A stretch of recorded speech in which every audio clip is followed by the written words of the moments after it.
Balthazar Ebang Engonga indorerwamo benshi bakwirebamo maze isigaye isa nka Sodomu na Gomora. Ndakeka ikinyabuzima cyose gifite ubwenge, ndavuga abantu ntawe utazi inkuru y'uyu Balthazar Ebang Engonga. Amaradiyo, amateleviziyo, ibinyamakuru byandika, telefoni, tablet, mudasobwa, ukongeraho interinete, nibyo byasabye abantu gukwirakwiza amashusho n'amakuru byihuse ku isi hose mu gihe kitarenze amasegonda 150, ubwo ni iminota 2 n'amasegonda 30, kugira ngo abantu amamiliyari babe bamaze kumenya ko hari umugabo waryamanye n'abagore n'abakobwa bangana na 400. Uko niko abafite ibikoresho by'ikoranabuhanga nka mudasobwa ndetse na telefoni bihutiye gushaka iby'aya mashusho, ari nako ibishashi by'umuriro waka byari bikomeje guteza ambutiyaje ku rubuga rwa Google. Nuko ntashobora kwinjira kuri Google Research Analytics ngo mbabwire ijambo ryashatswe na benshi iki cyumweru kuri Google, ariko ndabizi neza ko ari iry'ibi bya Balthazar Ebang Engonga. Ngo benshi babona ko Balthazar Ebang Engonga nta kindi akwiye keretse barondoro, none ngo bakaba bari kwibaza ngo ese yakinaga kuri kangahe, n'abandi bagiye batandukanye batangira kumukoraho indirimbo z'amacalenje agiye atandukanye.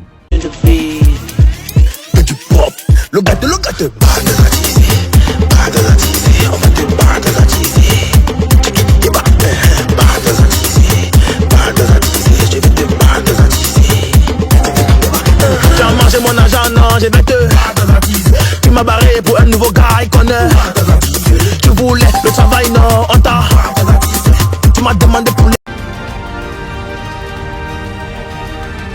Ni mu gihe uruhurirane rw'amakuru ahwihwiswa na benshi yarakomeje kuba menshi, harimo n'ibihuha byinshi byansabye kwicara nkatuza nkakusanya inkuru nitonze maze nkababwira iby'ibanze utaruzi kuri uyu mugabo Balthazar Ebang Engonga.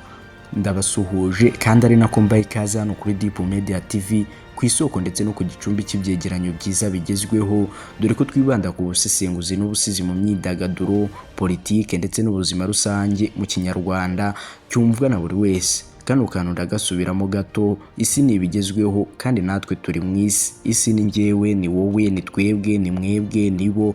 Ngaho borohere rero, ntuvuge ngo bamuvuze, bakuvuze cyangwa twamuvuze, na Balthazar tugiye kumuvuga. Isi turimo nikiteye rwose. Ngaho rero timaze utekane, ushyira umutima mu gitereko, wongere volume, tubivimuze tukubwira iby'ibanze utaruzi kuri Balthazar wataziriwe amazina nk'ayishoka, ngaho amacalenje y'indirimbo n'izindi terime zicanganye zagusaba kuzisobanuza kugira ngo ubashe kuzisigura. Ikaze rero.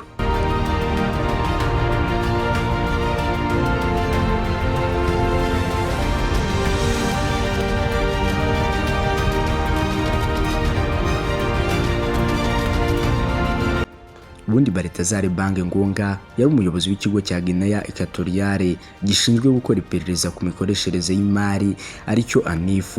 Yatawe muri yombi nyuma yo gufatanywa amashusho arenga 400 y'abagore baryamanye mu bihe bitandukanye. Aba bagore bari biganjemo b'abayobozi bakomeye mu gihugu, dore ko aya mashusho yatahuwe ubwo yakorwaga iperereza ku byaha byo kunyereza umutungo byari mu bikorwa byo gushaka iwe mu rugo ndetse no mu biro, maze bahasanga CD n'ibindi bintu biriho amashusho arenga 400 y'abagore yasambanyije. Mu bagore bagaragaye mu mashusho yasambanyije harimo n'aba bayobozi bakomeye nk'umuyobozi mukuru wa polisi y'igihugu, aho bafitanye isano n'abavandimwe ba bamwe mu bayobozi bakomeye nka mushiki wa Perezida Teodoro Obiang Nguema, n'abagore b'abaminisitiri batandukanye ndetse n'uw'intumwa nkuru ya leta. Gusa ngo bigaragara ko kuba yararyamanye n'aba bagore nta gahato karimo, bidafatwa nk'icyaha. Gusa ngo hari impungenge ku ndwara zandurira mu mibonano mpuzabitsina zaba zarakwirakwiye binyuze mu bikorwa by'uyu Balthazar Ebang Engonga, bityo ko leta yagakwiye kugira icyo ibikoraho.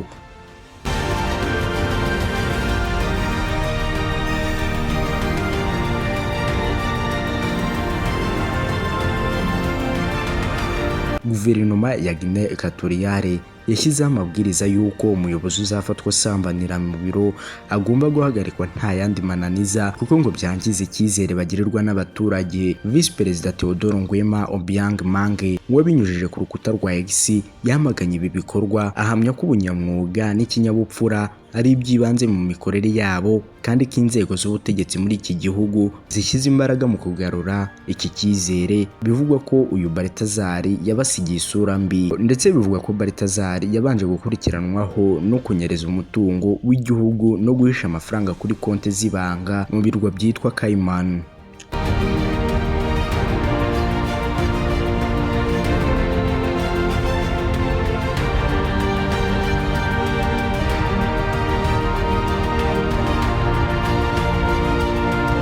Hari bamwe bavuga ko aya mashusho yashyizwe ahagaragara ari bumwe mu buryo bwakoreshejwe mu kumusiga icyasha ngo atazabasha guhatanira kujya ku butegetsi. Ubundi Balthazar ni umuhungu wa Balthazar Ngonga Ejo, nawe uvuga rikijyana muri Guinea Equatoriale. Gusa hari umugabo witwa Christian Esim utavuga rumwe n'ubutegetsi uba mu Bwongereza yabwiye ikinyamakuru BBC ko ibyo tubona uyu munsi ari iherezo rya Perezida Obiang Nguema kuko ngo hari ikibazo cy'uzamusimbura ku butegetsi. Rero iyi niyo ntambara iri hagati yabo. Ubundi bivugwa ko umuhungu wa Perezida Theodore Obiang akaba na Visi Perezida Theodore Obiang Mange na nyina bagerageza kwigizayo umuntu wese wabangamira umugambi wo gusimbura se ku butegetsi. Bikaba bivugwa ko ari politike yabo yari igamije gushyira hasi Balthazar Ebang Engonga.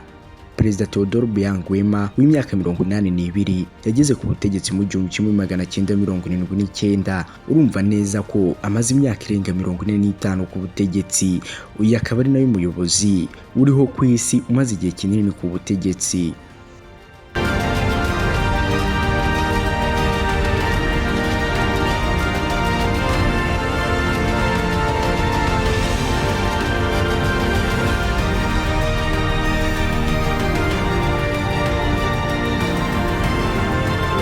Ubundi inkuru ya Balthazar yanyeganyije inguni hafi ya zose, yaba mu buzima bwite bw'abantu, umuryango, ubutegetsi ndetse n'imiyoborere, ubucamanza n'ubushinjacyaha, ubucuti n'amabanga ya buri wese. Nibyo byatumye abahanga ku bumenyamuntu bafata ikaramu bakandika ku byo batekereza kuri uyu mugabo Balthazar Ebang Engonga bishingiye ku masomo yasize mu bantu ndetse n'ingaruka yateje, yaba izatangiye kugaragara ndetse n'izizagaragara mu gihe kizaza. Aba bahanga bemeje ko iri suzuma ryakoze uyu murwayi adahari bishatse kuvuga ko bidahuje neza n'uko ameze 100%, kuko batamubajije ngo abasubize ibizwi nka consultation.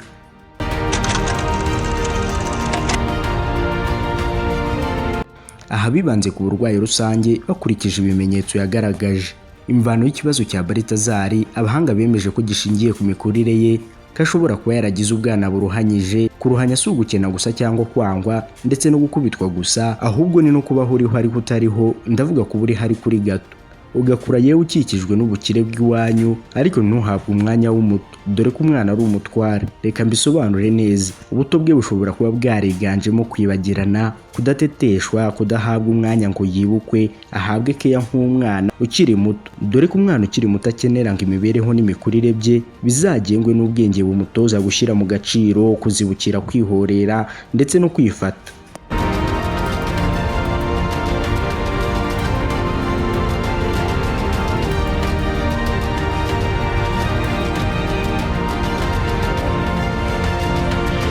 Ashobora no kuba atarahawe umwanya wo kwigaragaza mu bashimwa ngo bamureke avuga ikivugo akiri muto, yirate, yirarire, bimushiremo, ahubwo agapfukiranwa.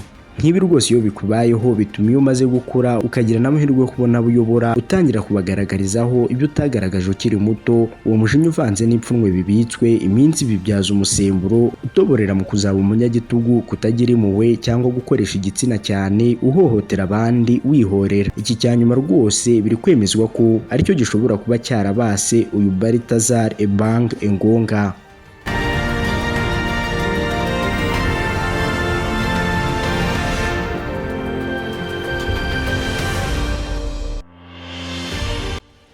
Aba basesenguzi bakomeje bavuga ko umwanya Balthazar yabonye mu buyobozi cyari cyo gihe cyo kwipakurura iyo migozi yari muhambiriye. Umwanya w'ubuyobozi yari amaze kugeraho wamwemereraga gukoresha intwaro y'igitsina kugira ngo yigarurire benshi, atinywe kandi anahaza ibyifuzo bye by'umubiri, ari nako yizera kubikuramo umuti uzamukiza indwara yanduye mu buto bwe bwari bwuzuye umujinya n'agahinda byo kutitabwaho.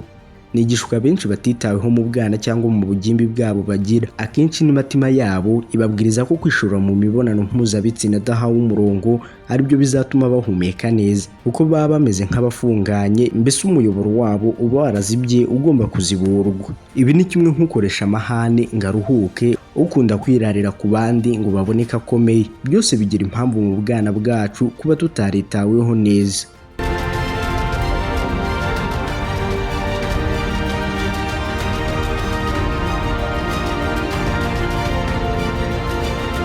Reka turebe na kano kantu gato. Ubundi kubera iki Balthazar yafataga amashusho kuri buri mugore wese baryamanye? Ubundi ngo gufotora kwe byagira impamvu nko gusigarana urwibutso ko ari umugabo uhinyuza uko yakuze atereranywe, maze yakwiherera akiyamira nk'umukinnyi utsinze igitego akirukira mu nguni yikubita ku gatuza. Kujya asubira mu mashusho akumva ni umwami w'agasozi k'abagore bose arabe ndetse n'abashebuja, ko n'abakomeye bose abategeka mu ibanga, ndetse bikaba bitekerezwa ko yari gukoresha amashusho y'urukozasoni ku mbuga nkoranyambaga zibyemerewe.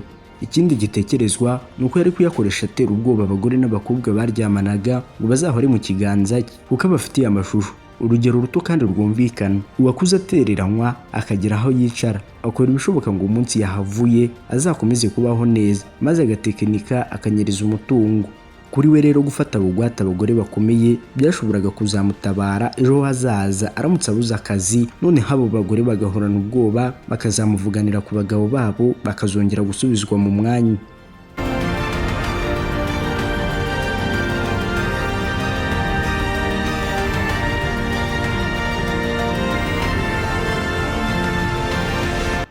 Ikindi kintu nshaka ko tuvugaho ni iki ngiki. Ubundi ko uyu mugabo yavuzwe cyane na benshi, ubundi bye hari icyo biturebaho muri rusange? Mu by'ukuri uyu mugabo aratureba twese, ni indorerwamo y'ibibera iwacu muri sosiyete zacu. Kuba twarabigize inkuru ni uko hari icyo yangije akanagira icyo atangaza. Amategeko agenga igikwiye, impumeko n'imibanire yakozweho, ariko amategeko agenga imitegekere n'ubwisanzure bw'iki gihe ntacyo byabaye. Nyamara byose biratureba. Nk'uko intambara ziri kubera kuri yacu zidukoraho ndetse tukanazivugaho cyane, ni nako n'iyi nkuru yakoze mu mibereho yacu. Irari, ukwirekura bikabije, ubugome bubitswe kuva mu bwana, gucana inyuma mu bashakanye, abarezi bahohotera abo barera, abitanze ngo bahabwe akazi, abayobozi bafashe bugwate abo bakoresha, byose muri iyi minsi byabonye ubihagarariye. Nta wundi ni Balthazar Ebang Engonga.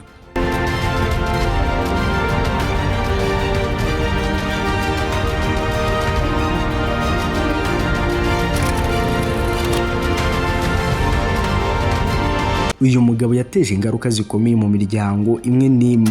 Twirinde kujya mu ibarura ry'abagabo, abagore n'abana bari mu rujijo kubera uyu mugabo. Abatangiye kwiyambura ubuzima, inzego z'imiyoborere zatangiye gushinjanya n'ibindi byinshi bigiye bitandukanye. Ubundi nyuma y'iri sakazwa ry'aya mashusho byahise biteza ibibazo muri iriya miryango yasamanyirije abagore. Ngaho nawe tekereza, ibaze uri kubona video y'umugore wawe ari gusambana n'undi mugabo. Ndabizi neza ko ababyihanganira ari bake, naho se umwana wazakura bamwereka ibyo nyina yirirwagamo. Ingaruka zo ni nyinshi cyane ku ruhererekane rw'iriya miryango yasambanyirijwe abagore n'uriya Balthazar Ebang Engonga.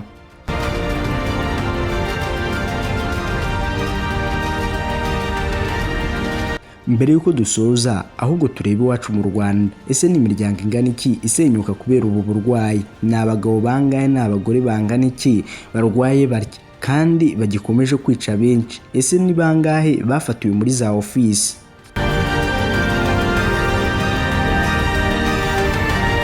Ikiri ukuri nuko hari benshi bavuga byinshi baramutse bijejwe kudatakaza akazi cyangwa se gucungirwa umutekano mu buryo bwihariye. Ni abagabo benshi batangaza agahinda ko gutungirwa abagore n'abakomeye. Ni abagore benshi bavuga uko abagabo babo bigaruriwe n'abagore bakomeye. Ni abana n'urubyiruko basakuza ihohoterwa inshuro nyinshi. Nuko habuze agafata amashusho, naho ubundi Balthazar turimo. tumurebe hafi yacu. Ibyo ari byo byose imvugo ni yayindi ngo imfizi y'umurenge ni iwacu.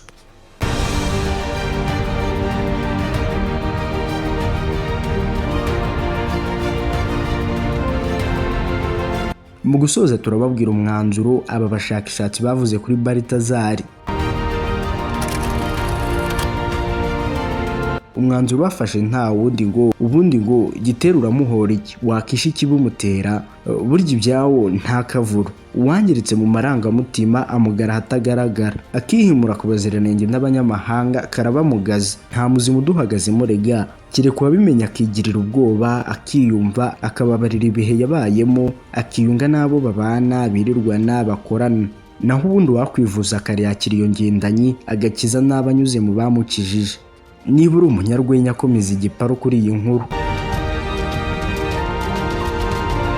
niba wiyumvamo itabarize wivuze ukire, utarandagaza benshi nawe utiretse. Niba uri ntibindeba bikomereze kugeza nawe uguye muri uyu mutego. Niba uzi gutabaza, tabariza bene aba bakire ukize benshi. Ndabashimiye mwese twabanye mu nkuru ya none itari yoroshye kuyitegura no kuyibara. Njye bayibategure nkanayibagezaho ni Habimana Jean de Dieu. Iyi ni Deep Media TV, isoko ndetse n'igicumbi cy'ibyegeranyo byiza bigezweho, dore ko twibanda ku busesenguzi n'ubusizi mu myidagaduro, politike ndetse n'ubuzima rusange mu Kinyarwanda cyumvwa na buri wese. Ndabashimiye kandi mbifurije gukomeza guhirwa.